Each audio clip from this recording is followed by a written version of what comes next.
Ladies and gentlemen, welcome!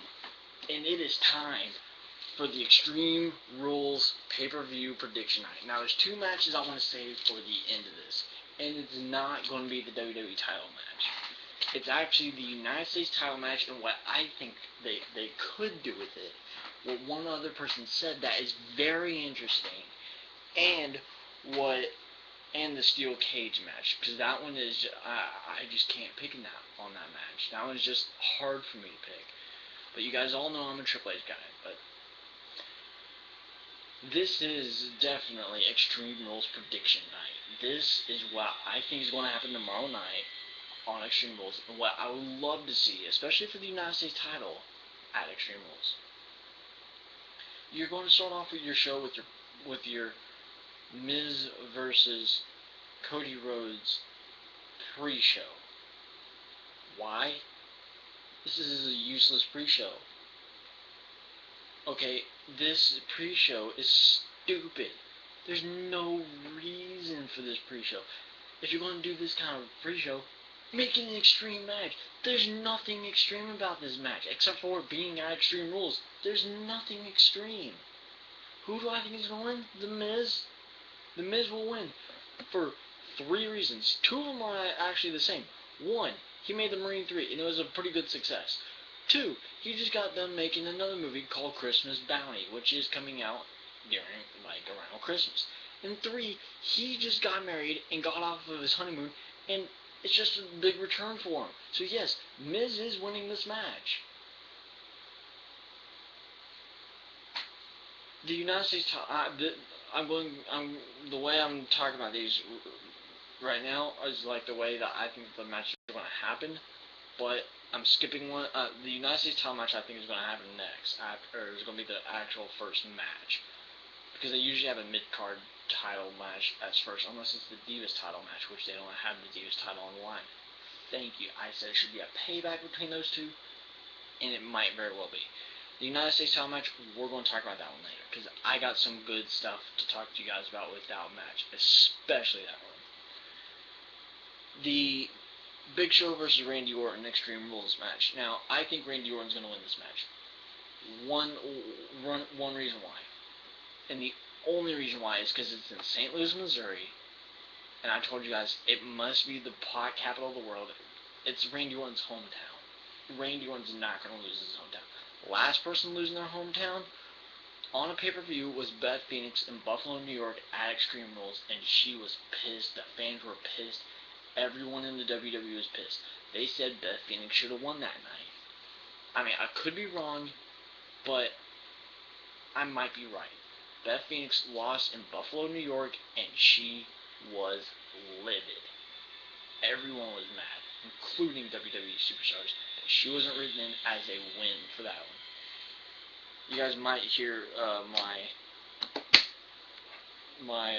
headphones. Let me unplug that. I'm playing Tomb Raider. It's a great game. I bought this sucker yesterday. I think I'm almost done, and I hope I'm not. But this is a great game. Back to Extreme Rules prediction night. You got Sheamus versus Mark Henry. Sheamus is your poster boy for this pay-per-view, and usually when you're the poster person of a pay-per-view, besides WrestleMania, because WrestleMania and SummerSlam, because SummerSlam and WrestleMania seem to have multiple guys on it, kind of like how the the Elimination Chamber had multiple guys on it. The person if you're a single person like Sheamus is on a cover for a pay-per-view, you're bound to make an impact somewhere in the match. Okay, go back to past ones, look it up, and go back and watch their specific match. Those people made an impact somehow, whether it was a win or a loss. They made an impact. Okay. Oh, and the Royal Rumbles have tons of people in it. That's one I would not go watch. But just do that, and you'll see what I'm saying. But I'm saying Sheamus loses this, even though he's on the cover.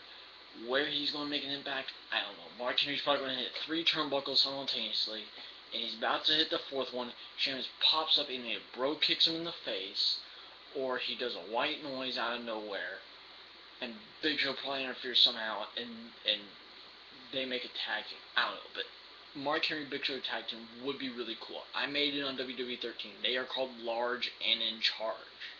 When I get a Roxio, I will explain everything. I might even start over and make them.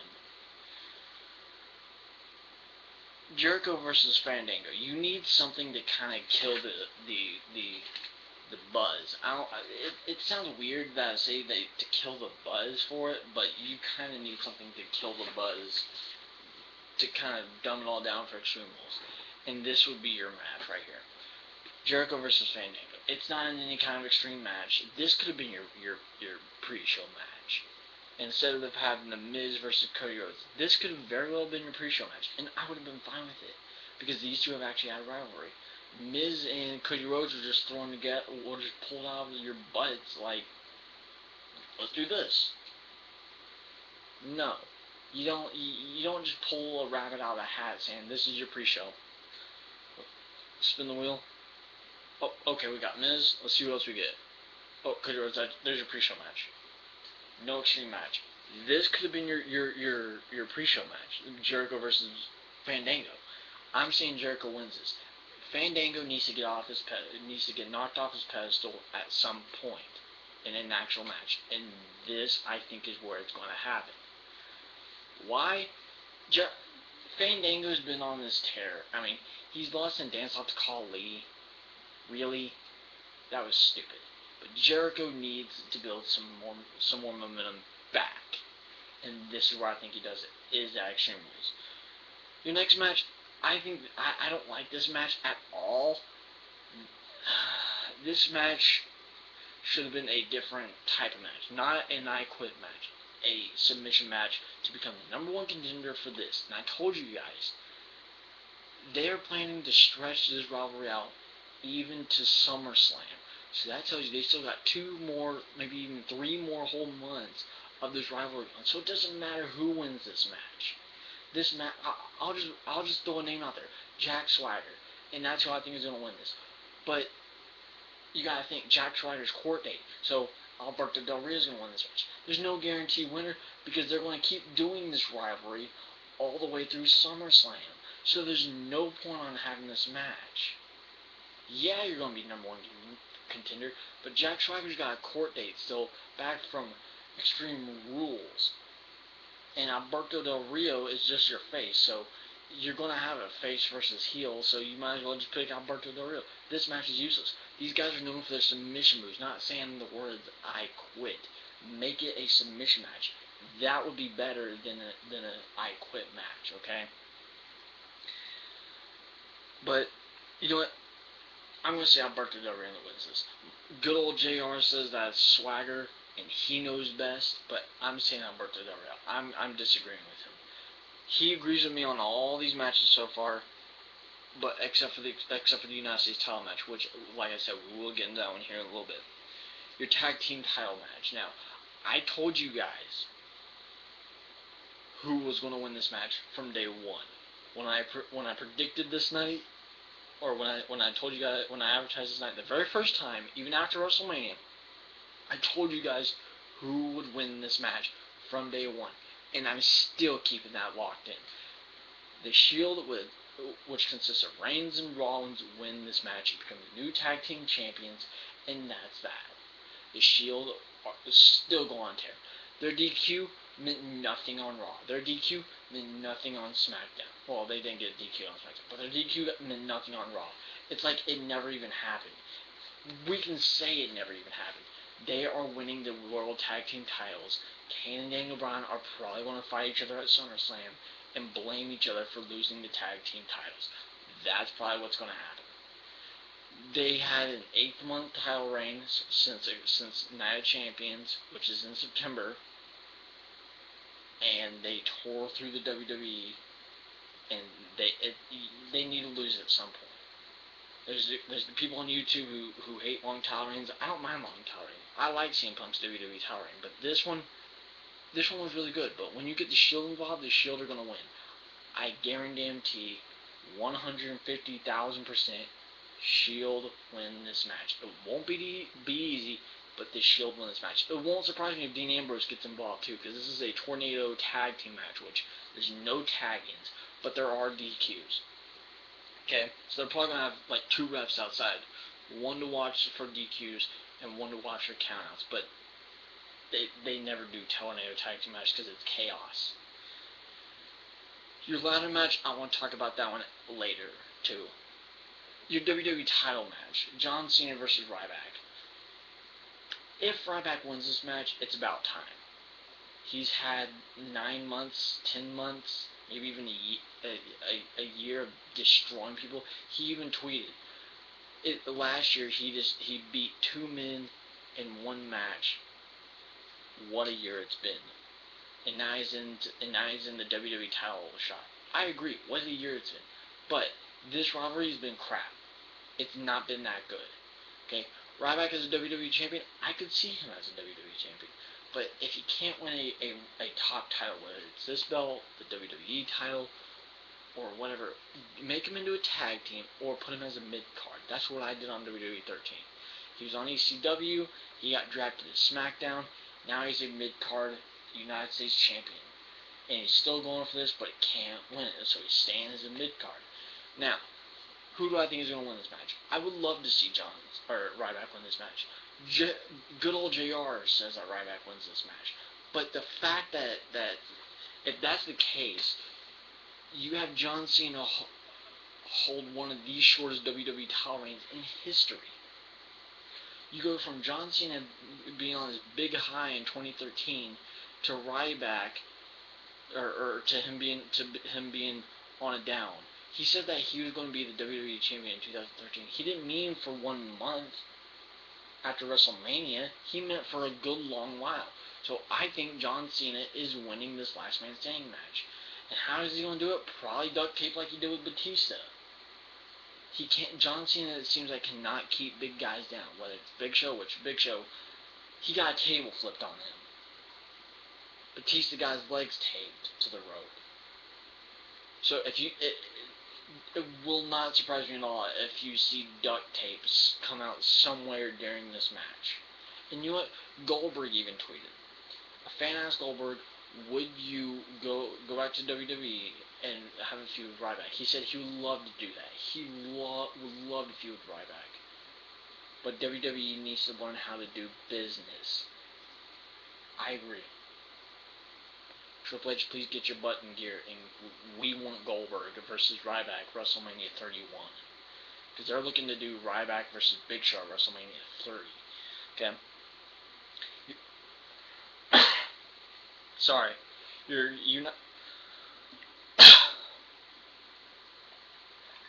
United States title match. The guy I told you I was going to shout out, R2 Servant 001. If you haven't seen stuff, go watch it. It's really good. He's got some great universe. The way he was talking was the 4th Shield member guy, and I like that. He says, you know what? What if Dean Ambrose says, you know what? Keep your title, but join the Shield and become powerful like us. That would be cool.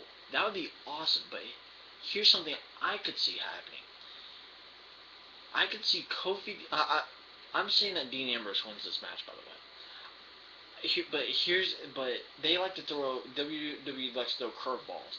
That one would be cool with Kofi Kingston turning heel finally for the first time probably ever in his career and joining the Shield. But what would really be cool is if Dean Ambrose happens to lose this match, okay, and then the Shield come out, the new tag team title Shield comes out, Rollins and Reigns comes out and says, you know what?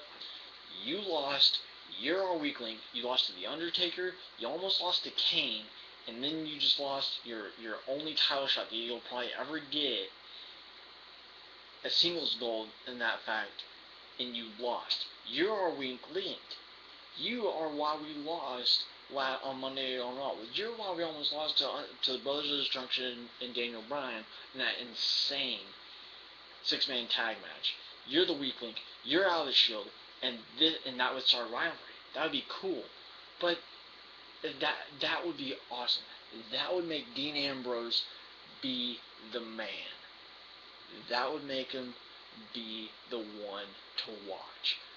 The Shield's already the best team in what I think the whole wrestling industry. Better than Aces and Eights. Better than Evolution? Maybe not. But that would be cool, and so would having a 4 Shield member come out during Extreme Rules. But what it's looking like is it's going to be one of these new guys coming in from NXT, like Cassius Ohno or something like that, and that being the 4 Shield member guy. I don't think it's going to be Kofi Kingston.